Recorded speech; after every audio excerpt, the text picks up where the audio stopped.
Now, your brain is organized to reflect everything you know in your life. Your brain is a reflection of your external environment. It's an artifact of all the things you've learned and experienced to date. Feelings and emotions are the end product of past experiences. And if you're feeling the same way every single day, it means two things. Number one, nothing new is happening in your life. And if those emotions are driving certain thoughts, and those thoughts then are creating the same emotions, then your thinking equal to your emotional state means you're thinking in the past. And if you believe that your thoughts have something to do with your destiny, as long as you're thinking equal to your familiar emotions, you keep reaffirming the same past experiences in your life over and over again. Our research shows without a doubt, in the last 3 years, that when students of our work combine a clear intention. Now, intention is a vision, a potential that already exists in the quantum field that you get to select. And when you ask yourself a question like, what would it be like to be healthy? What would it be like to be wealthy? What would it be like to be free or to be in love?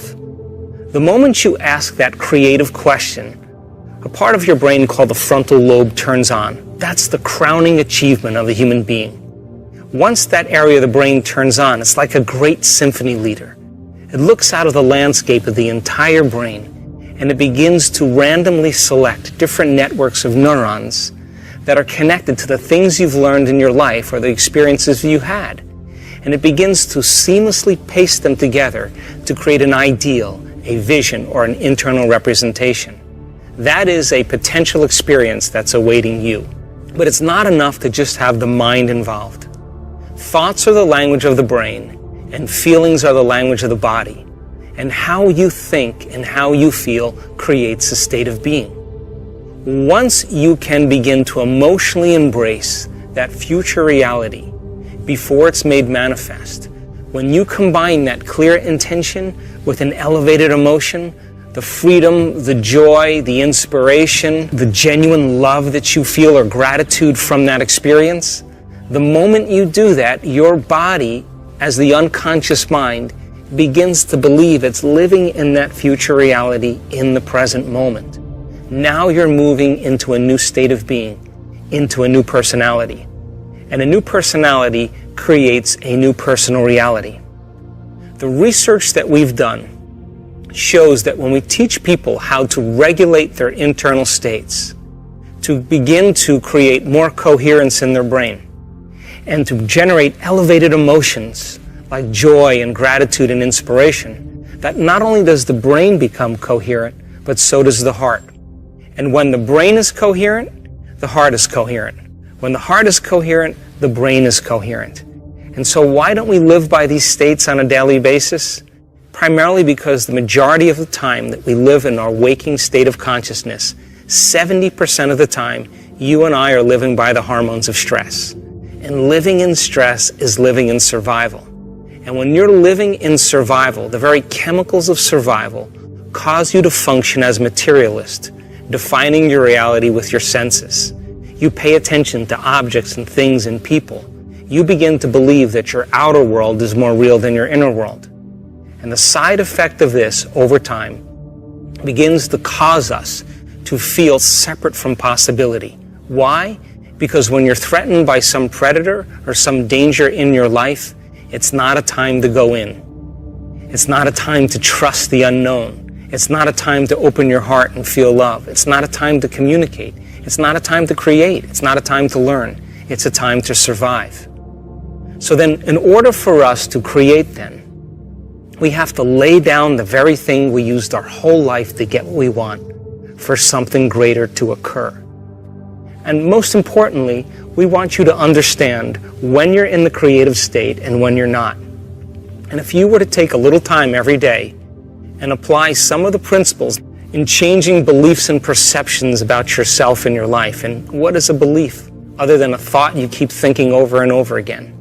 And all beliefs are based on past experiences. And in order for you to change a belief or perception about yourself and your life, you have to make a decision with such firm intention that the amplitude of that decision carries a level of energy that's greater than the hardwired programs in your brain and the emotional conditioning in your body, and your body literally has to respond to a new mind. And when the choice becomes an experience that you never forget, that's the moment the past biologically no longer exists in you. And people around the world are changing beliefs and perceptions that are based on past experiences from 30 and 40 and 50 years ago. And the side effect is that they're creating new lives. All potentials in the quantum field exist in the present moment. So that when you sit down to create something in your future, it's important for you to understand that only when you're in the present moment do you have access to possibility. Once you understand what it's like to be in the present moment, change your energy. And when you change your energy to match a potential that already exists in the quantum field electromagnetically, when your energy matches that experience energetically, that's when reality is drawn to you. That's when the new experience begins to find you. So whether you want to change your health, or create something new in your life, or experience a mystical moment, or lucid dream, whatever your passion or desire is, specifically select those potentials and create the life that you want, so that you don't have to go and get it, that in fact it comes to you. So think about this. Most people wake up in the morning, and the first thing they do is they get in touch with the feeling that defines them. The moment they get in touch with that feeling, whether it's suffering or guilt or shame or judgment or unworthiness, they begin to start their day from that emotional state. In other words, they're already living in the past. And once they turn on the certain chemicals that drive certain brain circuits, they expect their life to change. But they're thinking the same thoughts, performing the same actions, and living by the same emotions, but secretly expecting their life to change. What if, then, in a small example, you became conscious of those emotions that keep you anchored to the past, and you begin to change your emotional state, means you would begin to change your energy. Now, from a quantum perspective, the thoughts that you think are like the electrical charge in the quantum field. The feelings that you emote are like the magnetic charge in the quantum field. And how you think and how you feel broadcasts an electromagnetic signature that influences every single atom in your life. The thought sends the signal out, and the feeling draws the event back. So you are broadcasting information on a daily basis into the field. When you change your energy, you literally change your life. And if you're able to maintain that change in energy, you will begin to draw new experiences to you. And that's when you become the scientist in measuring fruits of your efforts. And as I said, common people all over the world in all different cultures are doing the uncommon. They're healing themselves from diseases, chronic diseases, serious, potentially fatal diseases. They're creating wonderful new jobs and opportunities. They're winning the lottery. They're having mystical experiences that begin to uncover the mystery of who we really are. And I think that the biggest lie that we've ever been told is that we're linear beings living a linear life. But in fact, we are dimensional beings living a dimensional life. And so uncovering the mystery of the self, beginning to look deeper and understanding who we are, that if knowledge is power, then knowledge about yourself is self-empowerment. And I want to inspire you and motivate you so that you can begin to apply these principles so that you get to be the recipient of your own efforts. For example, we've had several people in our work heal themselves of very difficult conditions. One lady in particular experienced a very sudden loss. The event in itself produced very strong emotions. Those emotions then lingered for periods of time, and it began to define her as a personality. Now, it's a scientific fact that the hormones of stress push the genetic buttons and create disease. So the long-term effects by living by those chemicals literally are harmful to our body, justified or not. Now, we've all had traumatic events in our life, and some of those traumatic events brand us both neurologically and chemically.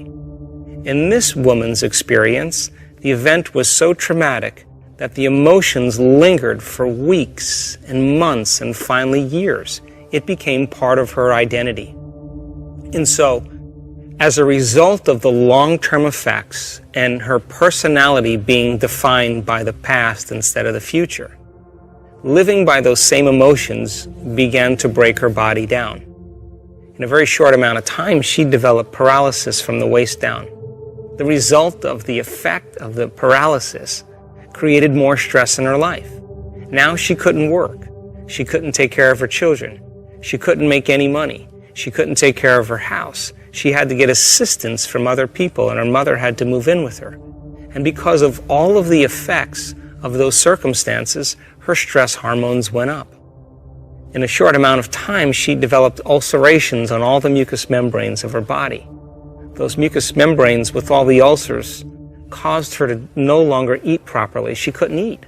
And because she couldn't eat, the chemical imbalance from no longer eating enhanced her stress levels even further. Within 3 to 4 months, she developed esophageal cancer. Now, this woman was smart enough to realize that probably the effect of those chemicals were the reason why she developed her condition. In other words, she said to herself, if I created this condition because I was living by this event, in other words, emotionally I was attached to my past, is it possible then to uncreate it and create something else? So she began the work and the meditations, and every single day, whether she felt like it or not, she practiced her meditations.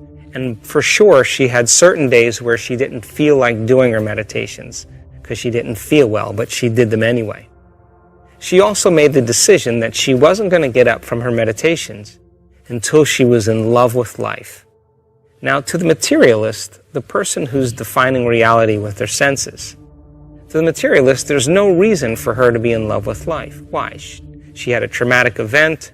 She had no job. She had no money. She was paralyzed. She had a diagnosis of cancer. She couldn't eat. She was in internal pain. She was in external pain. But she said, I'm going to teach my body emotionally what my future could feel like before it's made manifest. And every single day, day by day, she overcame a small part of herself. And within a very short period of time, about a year, she was able to reverse those conditions. To this day, this woman has no cancer.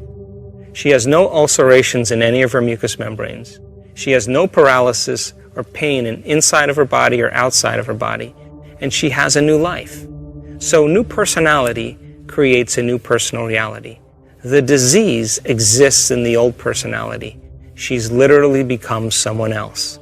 Now, if you talk to this woman about that experience, she'll tell you that experience was her greatest teacher. Most of us, though, when we can't overcome an experience, when someone says to us, why are we this way? We typically say, we are this way because of some event that's happened to us in the past, which means I haven't been able to change since that event.